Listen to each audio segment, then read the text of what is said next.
शीर्षक आखिरी घंटी। रात के 2:57 बजे स्कूल की पुरानी घंटी बजी।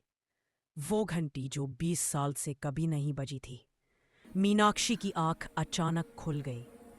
खिड़की के पार से उसे पुराना सरकारी स्कूल दिखा, अंधेरे में लिपटा, टूटी खिड़कियों वाला, जैसे कोई मरा हुआ दैत्य हो जो अब भी सांस ले रहा हो। हवा भारी थी और दूर कहीं से वही धातु की आवाज गूंजी, टन टन टन। उसके रोंगटे खड़े हो गए।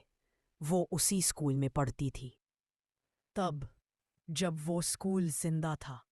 और उसी के आखिरी दिन, क्लास 10B के बच्चों के साथ जो आग लगी थी, उसके बाद कोई वहां नहीं गया। बस राख, जले हुए बेंच और रहस्य बचा था।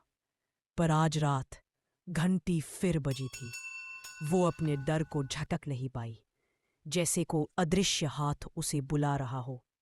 उसने जैकेट पहनी, टॉर्च उठाई और सड़क पार करके गेट तक पहुंची। लोहे का गेट आधा खुला था। कौन होगा अंदर, उसने खुद से पूछा, पर जवाब पहले से तैयार था। शायद कोई नहीं, या शायद कोई जो अब इंसान नहीं। अंदर कदम रखते ही उसकी सांसें थम गईं। दीप चमक रहे थे। हर कदम के साथ अतीत की चीखें गूंजती लग रही थी। वो विज्ञान प्रयोगशाला तक पहुंची, वही जगह जहां आग शुरू हुई थी। टेबलों पर पुराने बर्नर और ट्यूबें अब भी पड़ी थी, जैसे समय ठहर गया हो। अचानक उसे किसी की हंसी सुनाई दी, एक धीमी खुरदरी हंसी जो गलियारे से आ रही थी। मीनाक्षी। उसका दिल जैसे धड़कना भूल गया। किसी ने उसका नाम लिया था, पर वो अकेली थी। वो धीरे धीरे क्लास 10B की ओर बढ़ी। दरवाजा आधा जला हुआ था और उस पर अब भी सफेद पेंट से लिखा था, साइलेंस, क्लास इन प्रोग्रेस। अंदर जाते ही टॉर्च टिमटिमाने लगी। ब्लैक बोर्ड पर कुछ लिखा जा रहा था, खुद ब खुद।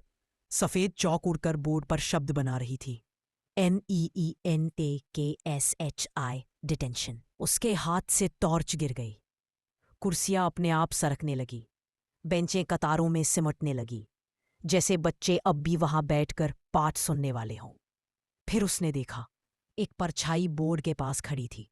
सफेद शर्ट, नीला कोट, पर चेहरा आधा जला हुआ। एक आंख काली राख बन चुकी थी, दूसरी से लाल रोशनी झिलमिला रही थी। वो मिस्टर वर्मा थे, उनके विज्ञान शिक्षक।